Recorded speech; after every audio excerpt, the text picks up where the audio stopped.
morning.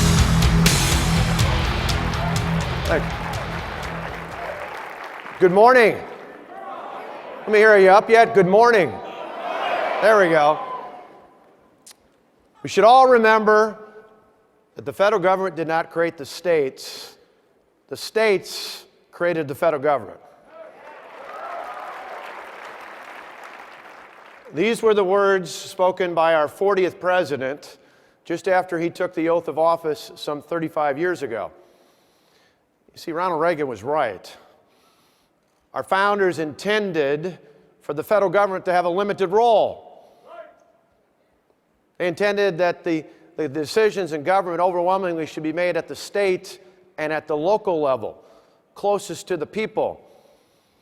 Well, for those of you who will be discussing over the next several days what's happening across this country, some of you might be confused and, dare I say, even some upset about what's happening in the presidential election. But I want to offer you some enthusiasm, some optimism today, and tell you no matter what's happening there, the conservative movement is alive and well in states all across America.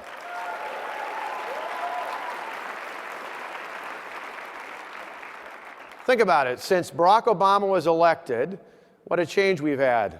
Right after his taking office in 2009, there were 28 Democrat governors. Today, there are 18.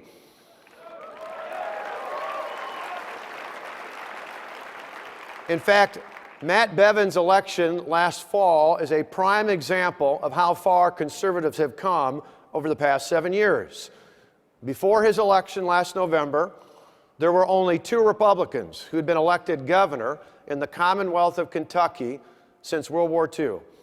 Today, Matt is one of 31 Republican governors in office all across this great country.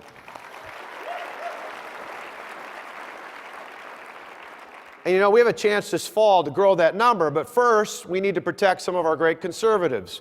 People like Mike Pence, who's up this fall in Indiana, or Pat McCrory in North Carolina.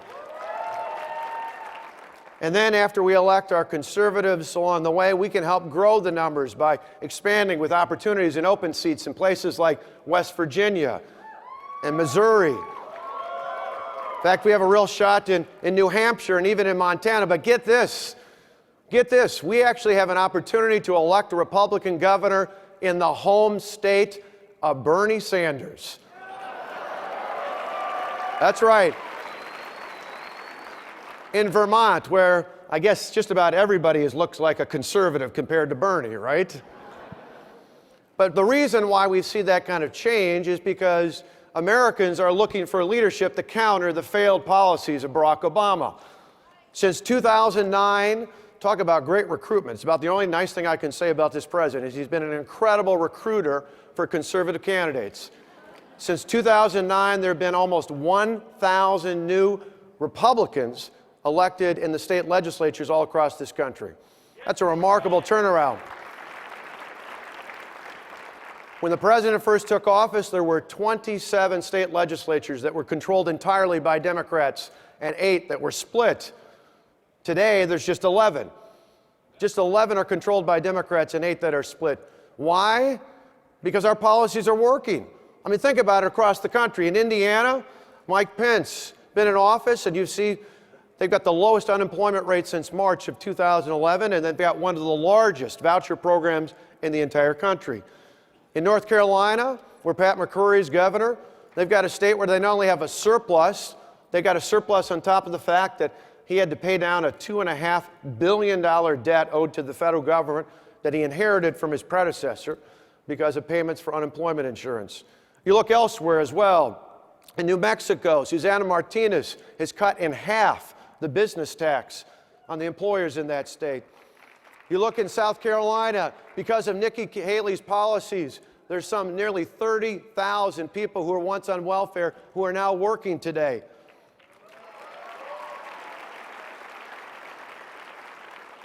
In Tennessee, with Bill Haslam in the legislature, they've cut taxes twice as much in 5 years as anyone had in 8 years before that. There's a real change out there. And best of all, right here in Maryland, because of Larry Hogan, a Republican governor in Maryland, You now have a state budget because of Larry that was adopted that for the first time in 9 years does not include one single tax increase, or as you all call it in Maryland, an O'Malley, right? Not one. Not one. And what that shows is with each of those examples, it shows us that good policy is good politics. You see, a couple years ago, before the 2014 elections, the AFL-CIO nationally transferred $300 million from their federal accounts into the states, in states like Florida and Michigan and Wisconsin. They went after the governors in those states. And you know what? We won. We won every one of those elections.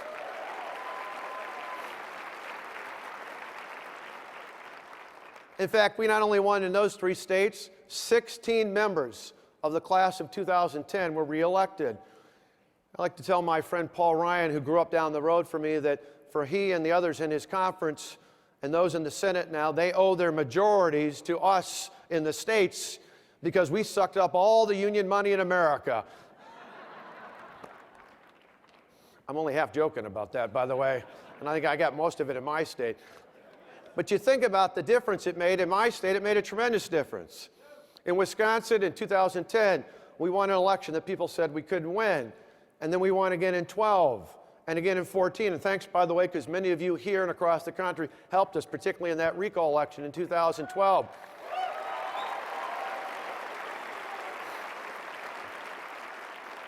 We won each of those 3 elections in a state that hadn't gone Republican for president since Ronald Reagan was last on the ballot in 1984. We won not because we ran to the middle, but rather because we laid out a clear, common sense, conservative plan to tackle the economic and fiscal crises that our state faced.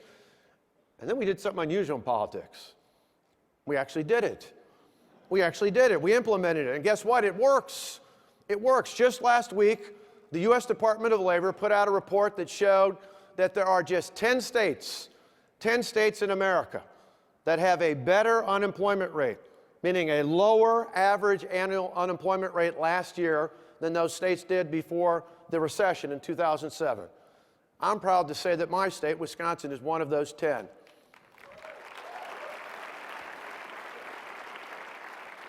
In fact, our unemployment rate in Wisconsin over the last couple of months has been so low, it's the lowest it's been in 15 years. Now, that may not sound like a long time ago, but my sons, like a lot of the students here, my sons are in college. Matt and Alex are 20 and 21. The last time the unemployment rate was that low in my state, Matt and Alex were 5 and 6 years old.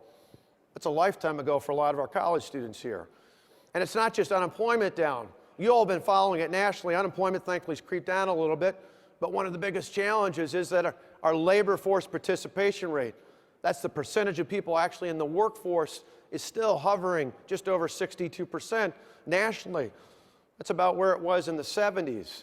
In Wisconsin, I'm proud to say that we have over 2/3 of our people working. 68% of the population is working, even though we've got one of the lowest unemployment rates we've had in a decade and a half. That's real progress. In fact, despite what some in the media say in my home state, I love to point out that last year we had one of the largest number of people working, of actual people working in our state that we've had in nearly our entire history. So what it shows is that reforms, conservative, positive reforms actually work. But how did we do it? Well, we did it simply like other states are doing. We got government out of the way. Property and income taxes today are actually lower, not lower rates, but actually lower on a median valued home on property and lowered for an average taxpayer, are lower today than they were in 2010 before we took office. We reined in out-of-control regulations and frivolous lawsuits. We strengthened our worker training programs and our technical colleges. We froze tuition. We froze tuition for 4 years in a row. I love all this talk nationally about refinancing student loan debt. How about just make it lower cost in the first place so we don't acquire so much debt?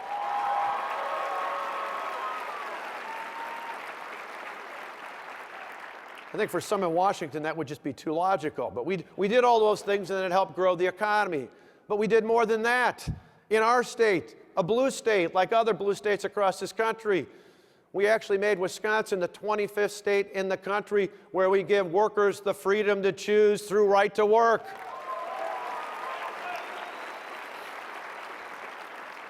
In our state, a blue state, we defunded Planned Parenthood once and for all.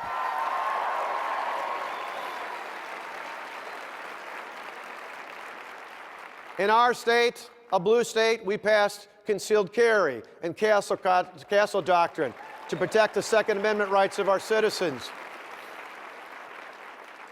And I'm proud to say that we now require a photo ID to vote in the state of Wisconsin.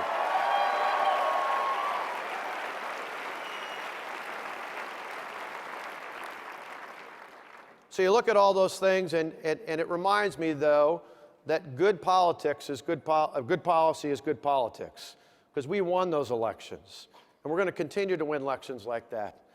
And it's not just in Wisconsin, but we see positive reforms all across this great country. But I just want to remind you that no matter what you think about what's happening in the presidential election, you can't give up. We need your help in the states. We're depending on you at the state and at the local level. It's what our American revival is all about. We're trying to take America back one state, one community, one person at a time. And that's why we need your help now more than ever.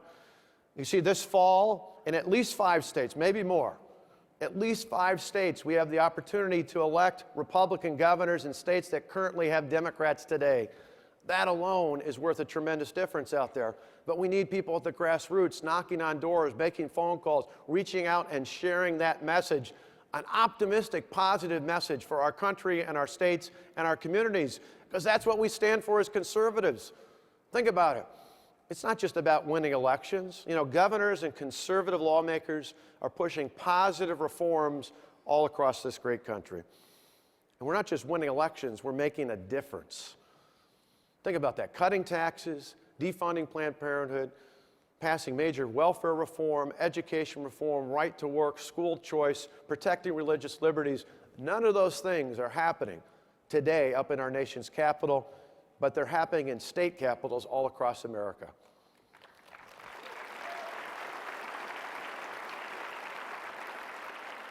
They're happening because our ideas work if given a chance, even in blue states like Wisconsin. They're happening because conservative ideas work. Think about it. I was just on campus a couple weeks ago at the University of Wisconsin where, there you go, where my youngest son's at, which is why I particularly like our tuition freeze. But I was there on campus and I thought, okay, you know, Madison's little like Berkeley, little, we always call it a sea of sanity. It surrounds Madison because it's been so liberal for so long, but there were hundreds and hundreds of college students at the college Republican meeting there, not just because we froze tuition, but because I think young people, young voters in particular, are yearning for a difference, for a positive difference between what the left, what Barack Obama and others have offered us here in our nation's capital, and so many others in the past like them have offered in our states and our cities across America. And I think there's a clear difference that I explained to the students then, and I'll end with you here today. You see, liberals believe in a top-down approach. They think that Washington knows best.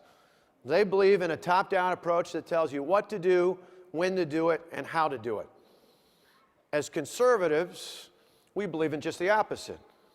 We believe you build the economy and society from the ground up in a way that's new and fresh, organic and dynamic.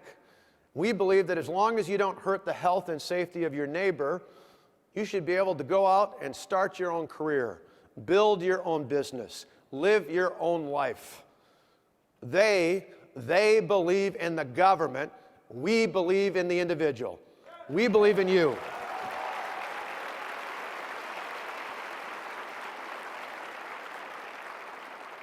And that's really what's at stake, not just in the presidential election, not just in the House and the Senate, but in states and communities all across this great country. We are making a difference. We are connecting the dots. We are showing people all across this country what it means to have a positive, conservative plan to take back our states, to take back our communities, and take back our country. Today, I would implore upon each and every one of you, obviously you're here because you care, but to go back home and carry that message. You know, sometimes people would say sharing a message like this is a little bit like preaching to the choir, right? A little bit like preaching to the choir. Well, my dad, some of you know, long time retired, but my dad was a pastor in a small town in south central Wisconsin.